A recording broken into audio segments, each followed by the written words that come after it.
Good morning. Morning. Welcome to the Unitarian Universalist Meeting House in Springfield, Vermont. For generations, we have envisioned a better world, an earth made fair, and all of her people one. We welcome all who wish to join in fulfilling this vision. My name is Bill Brink, and I'm one of the trustees. If you're a guest with us today, we invite you to simply enjoy being with us. You are welcome to join us after the service for refreshments and conversation.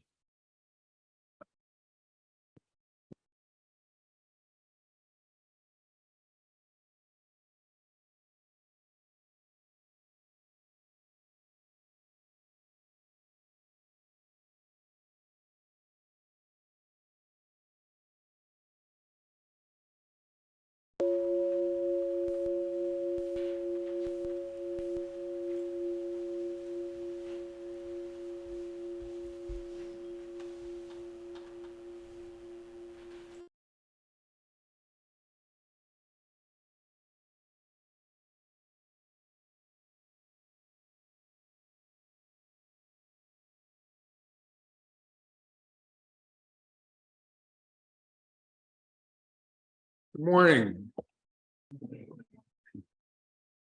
The opening words are from Robert Frost, a poem that I think about in this month that we've just begun.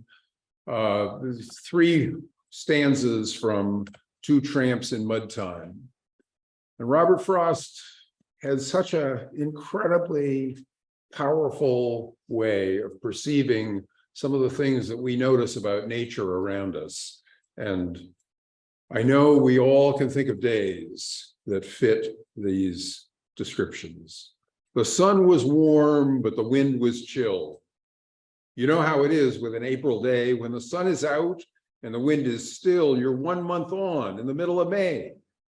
But if you so much as dare to speak, a cloud comes over the sunlit arch. A wind comes off of a frozen peak and you're 2 months back in the middle of March.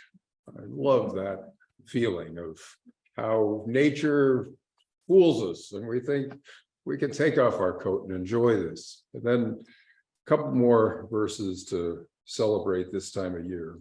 A bluebird comes tenderly up to a light and fronts the wind to unruffle a plume.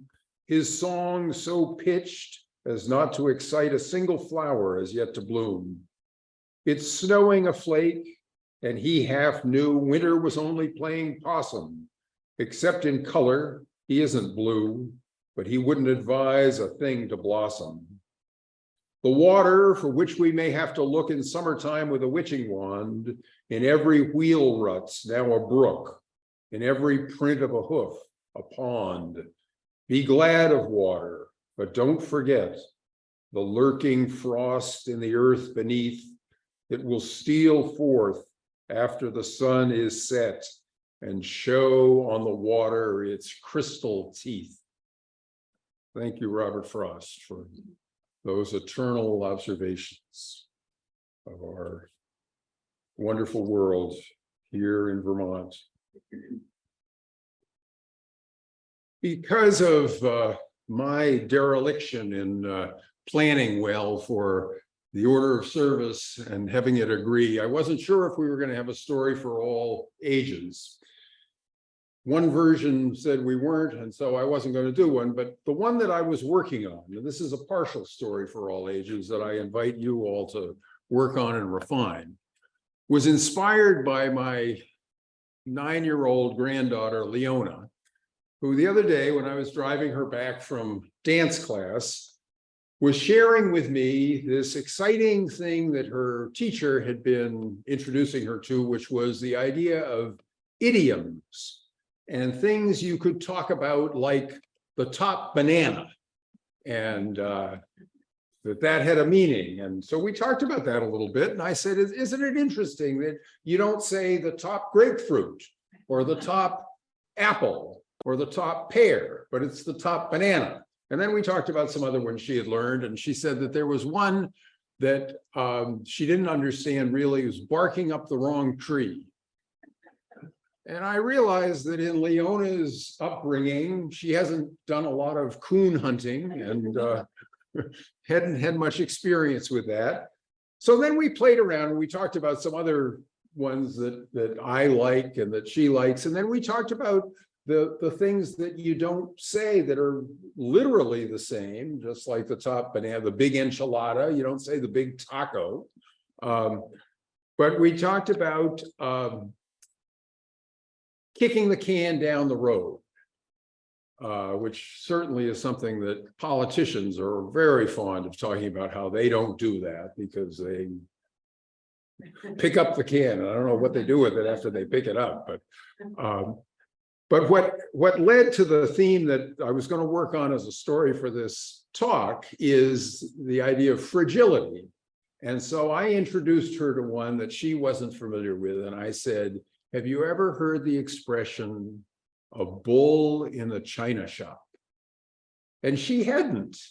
And I said, well, what do you think that means? And Leona's very expressive, and she had this wide-eyed, big smile on her face. I said, what do you think would happen if you took a bull into a china shop? And she was very dramatic in her descriptions of. So I was going to work on a story where I incorporated a whole bunch of these idioms together. And I'm going to invite you all to think about how you could tell a story with as many cliche idioms combined as you can come up with. Again, we don't talk about taking a cow into a china store. It is a bull in a china shop. And it's interesting to me how the idiom becomes its own unit, and it doesn't have any literal interpretation anymore. But it's a pretty powerful image, and it was a pretty powerful image for a 9-year-old to think about what would happen with the bull in its china shop. Now is the time for our affirmation.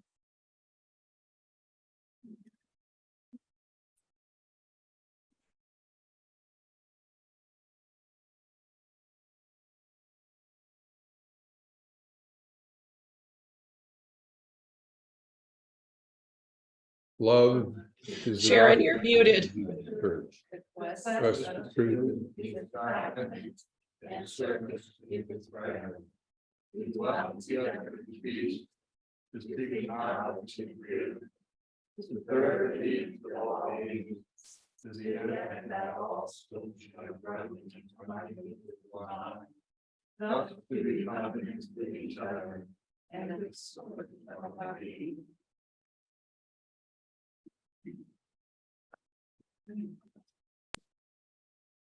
And now we will receive the offering for the ongoing work of this congregation and food for the Family Center.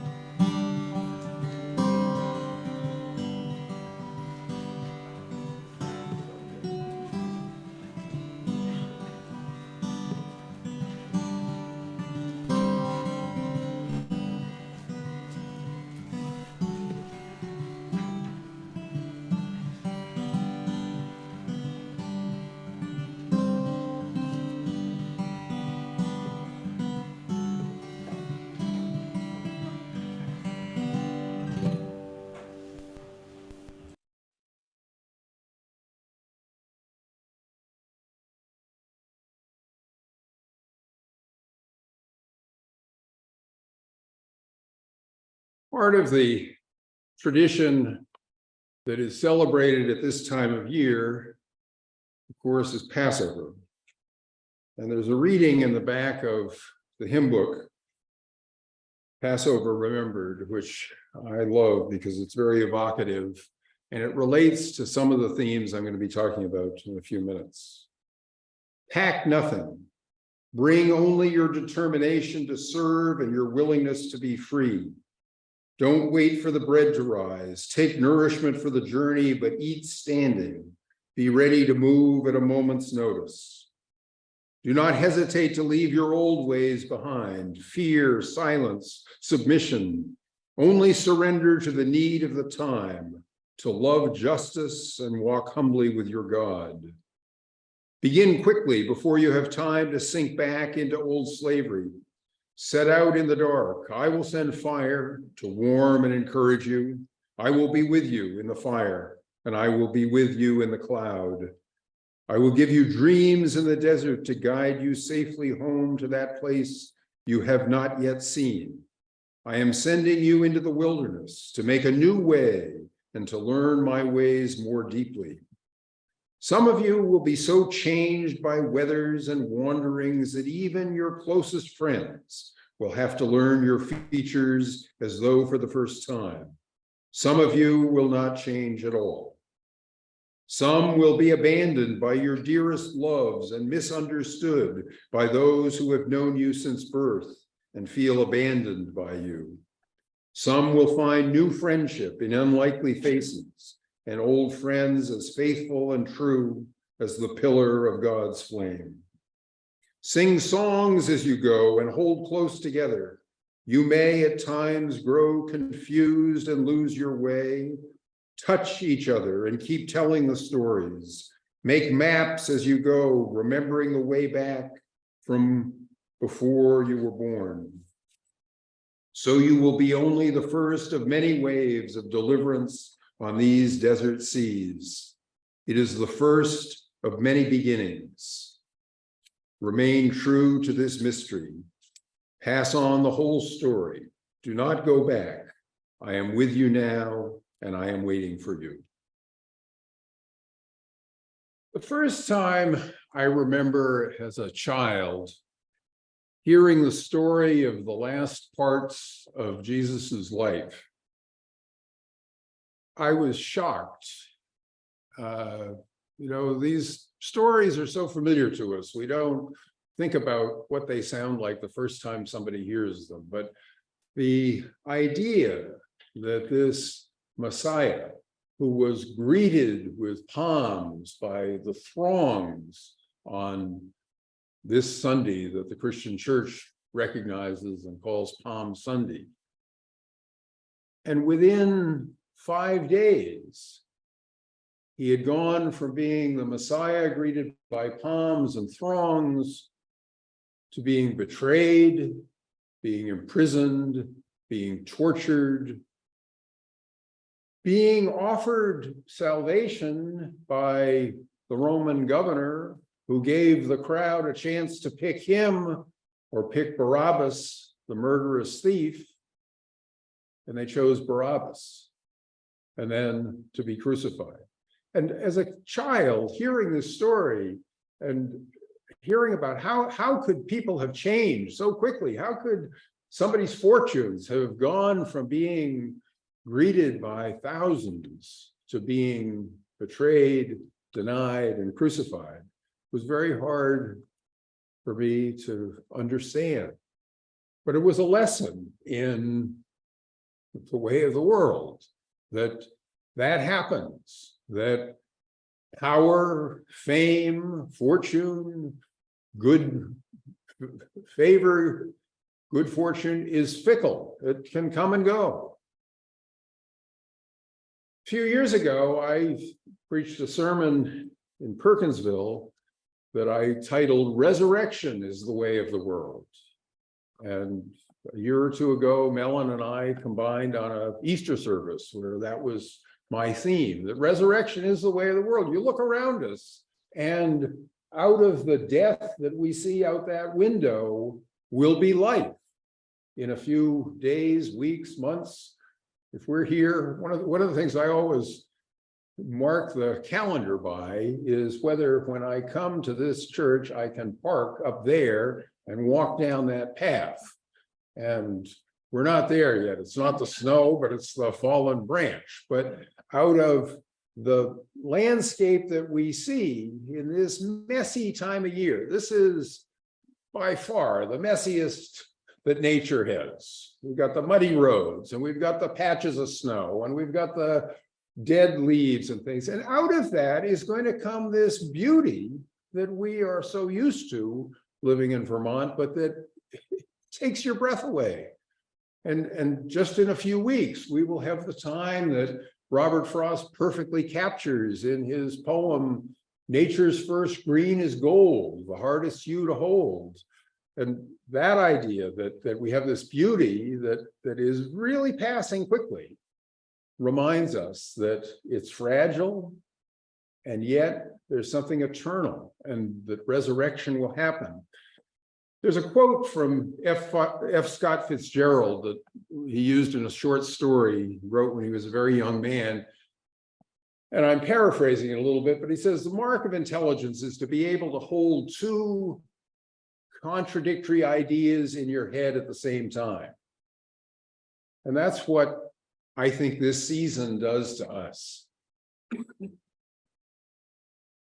Power is fickle. It's fragile, and yet resurrection is the way of the world. And I think that, maybe it's a sign of maturity. As we get older, we recognize that that is true in so much, that things can pass, and yet there is something that will bring back life again. I've talked before about the inspiration that I get every time I drive on the interstate and I look at those blasted walls and I see full-grown trees that are growing out of them, and realizing that out of a total rock face, eventually there was enough rot of leaves and something else, and a seed takes root, and all of a sudden it grows and there's a whole tree. That this desire to survive and to come back and to live is very much part of the world. But power may be enormous at any given time, but it's fleeting.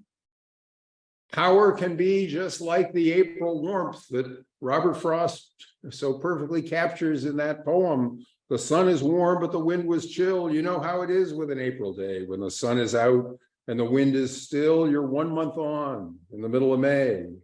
But if you so much as dare to speak, a cloud comes over the sunlit arch, a wind comes off of a frozen peak, and you're 2 months back in the middle of March. I've played a little mental game over the years, thinking about other people in the grand sweep of time, thinking about, in the method of Kurt Vonnegut in the character of Billy Pilgrim in Slaughterhouse-Five, thinking that all life is simultaneous. And so if you look at somebody who's tormenting you at the moment, take a minute to look at that person as a little child and think about, or if somebody is exercising power over you and you're very upset about it, think about that person maybe some years ahead when they are a lonesome person in a nursing home wondering if anybody's going to come visit them. It's just a little exercise. It hasn't really helped me with terribly irritated people, but it is something to think about, that the person who's exercising dominion over you today may be the person who is being locked up tomorrow. And of course, we're all living with this image right now of what is going to happen in the next few days when the most powerful man in the world is going to be a defendant in a criminal court in New York. That power can come and go as quickly as the April warmth can go from being the middle of May to back in March. And we've had other examples of that over time in my lifetime.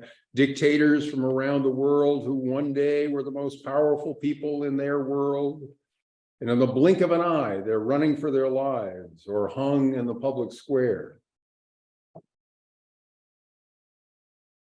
It's not just the passage of time in a linear way that grants and takes away power, and it can seem random and unpredictable. When things are going well, the fragility of everything may seem far, far away. I often use the example in my education. I got very interested in South Africa and the predictions that all the experts gave about how things weren't going to change unless there was a bloody revolution. And then all of a sudden something happened and people did things differently from what had been predicted. And democracy came to South Africa without the bloodshed that had been predicted. And I'm sure if you were a person living in Romania under Ceausescu, or in Libya under Gaddafi, or Iraq under Saddam Hussein, at times when this power was being exercised unilaterally, it was hard to think that someday those people would be running for their lives and not in power anymore. And throughout history, it's been that way. Think of King Charles I. We have King Charles II now, but King Charles is he the second or the third? Not a lot of third. Yeah, I think he's the third, because there was a Charles I and Charles II a long time ago. My brother Charles would probably have better track of that than I do. But King Charles I, who got beheaded, all of a sudden he was the king, and then that was over with. Julius Caesar, Robespierre. Throughout history, uneasy rests the head that wears the crown, or whatever that saying is. Power is fleeting. True power, there may be people who understand what true power is. When you think of people like Gandhi and Martin Luther King, who had a sense inspired by who knows what, that resurrection would be the way of the world, that there might be bad times ahead. And that marvelous speech that Martin Luther King gave in April of 1968, the night before he was assassinated, where he talked about the promised land. I may not get there with you, but I've seen it.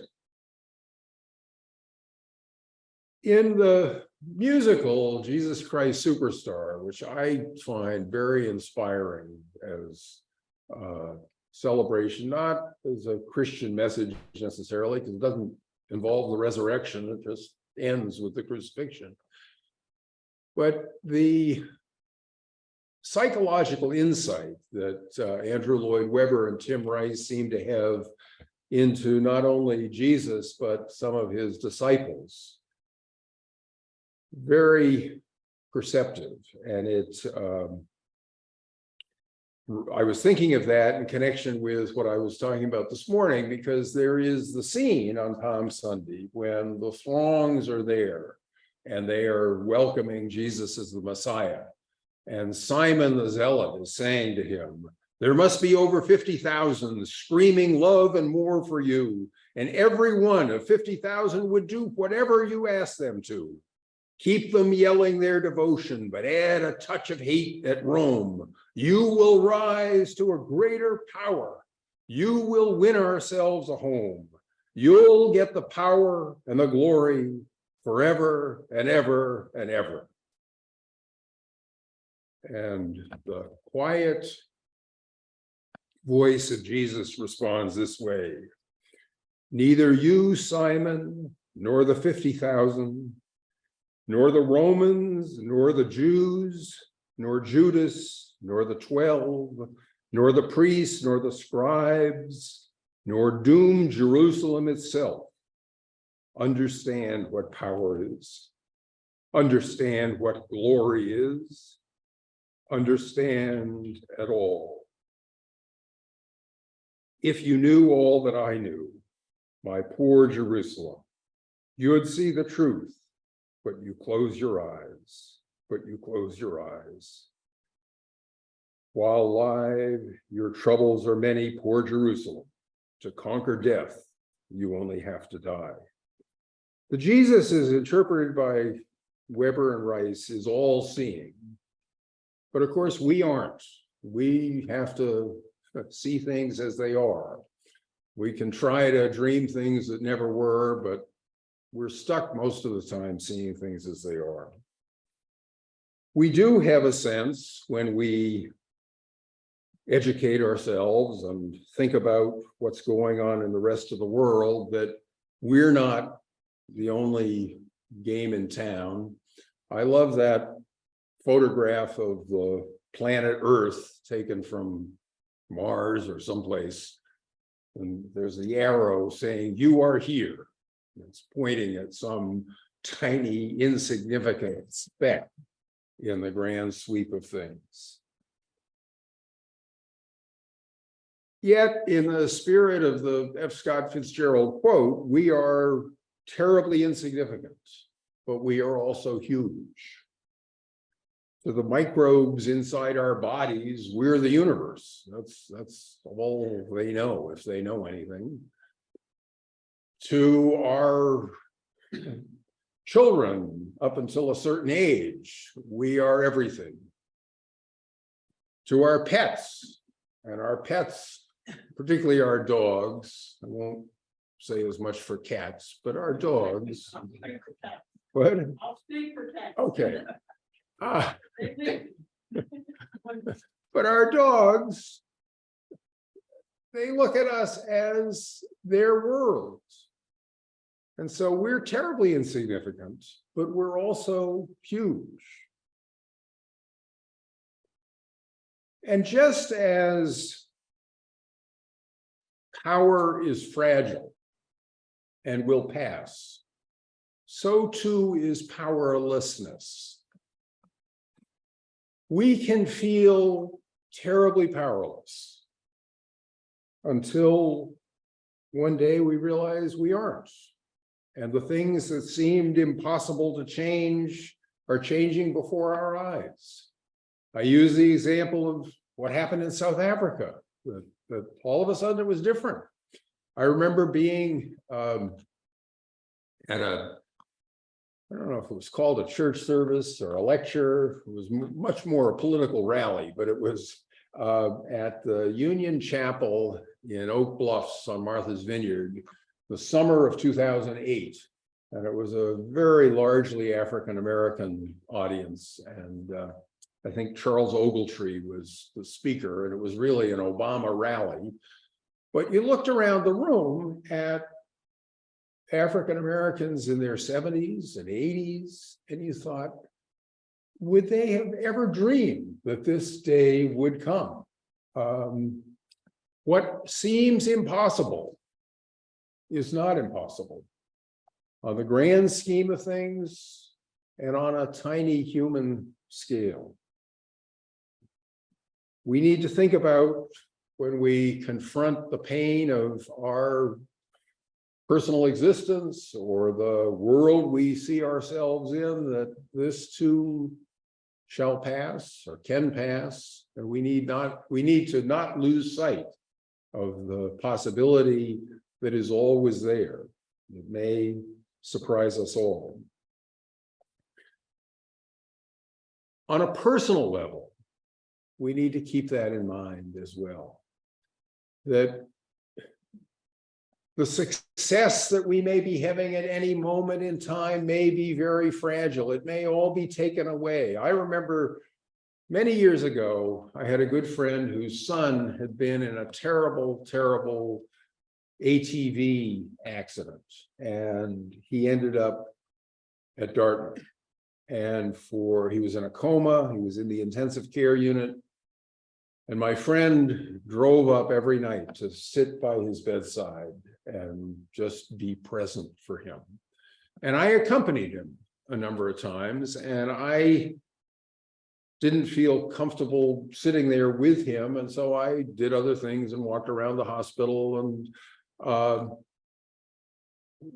one thing that really struck me is that every night I was there was a different new family in the waiting room of the intensive care unit. People who 24 hours before would not have thought that the Dartmouth Hitchcock intensive care unit was going to be part of their life, but who through some tragedy, maybe a motor vehicle accident, maybe a sudden medical event. All of a sudden, this was now going to be where they were going to be while they comforted and waited to see what would happen to their loved one. You know, so much goes right in our lives. We get up in the morning, we walk to the refrigerator, you know, all these parts of our body work right. And then when something goes wrong and all of a sudden you have to learn to walk again, or you have to learn how to do, we don't think enough about how wonderful it is when everything works, how wonderful it is when I go out and push the button on my car and it goes someplace. Doesn't always, you know, we've all experienced that, but it is amazing how much works well most of the time, and yet it's fragile. And it's worth taking a few minutes to think about how much we appreciate it. There was something I read once that said, if you only had tomorrow, the things you were grateful for today, what would you have? It's worth thinking about. It's also worth recognizing that when things are bad, it isn't forever. It's virtually impossible to convince somebody who's in the depths of depression that it isn't always going to be this way. I've tried, and I don't know whether I've ever been successful.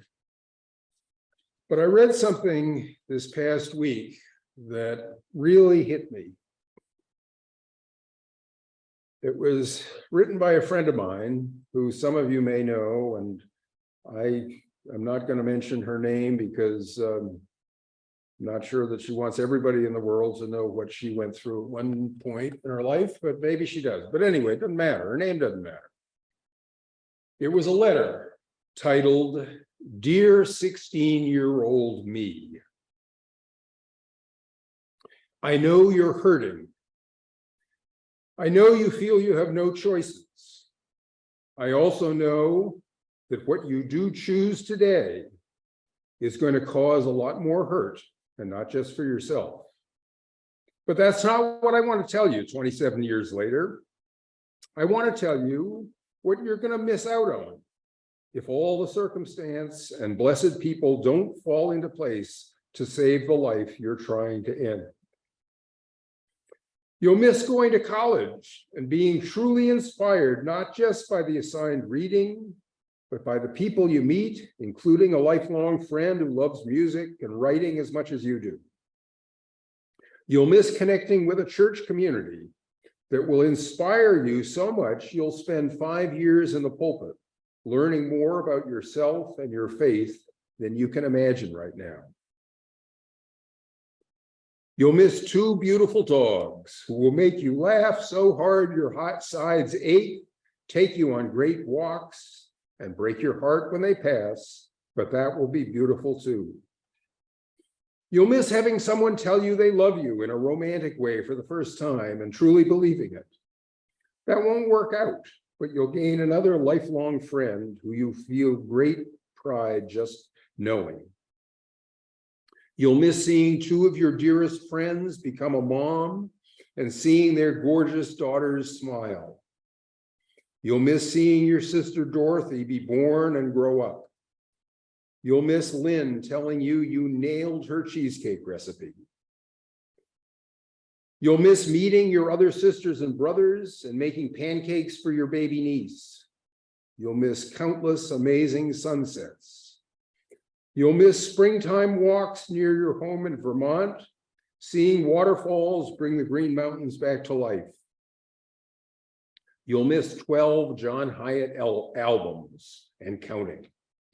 You'll miss about 50 and counting John Hyatt concerts, including 2 on your 20th birthday and 1 at New Orleans Jazz and Heritage Festival. You'll miss receiving a thank you note in the mail that will almost make you faint and you'll miss having a remarkable woman give you a big hug in Nashville. You'll miss Harry Potter. You have no idea what that means, but trust me, it belongs on this list. You'll miss podcasts. Again, trust me.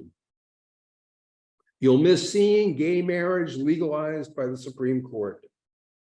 You'll miss building a fire in your wood stove and watching the snow outside your living room window while you sip coffee with someone you love. You'll miss learning so much about yourself, including your capability to love. Take a breath, 16-year-old me. There's a lot more to go. The closing words are from Bette Midler. Some say love, it is a river that drowns the tender reed. Some say love, it is a razor that leaves your soul to bleed. Some say love, it is a hunger and endless aching need. I say love, it is a flower, and you, its only seed. It's the heart afraid of breaking that never learns to dance.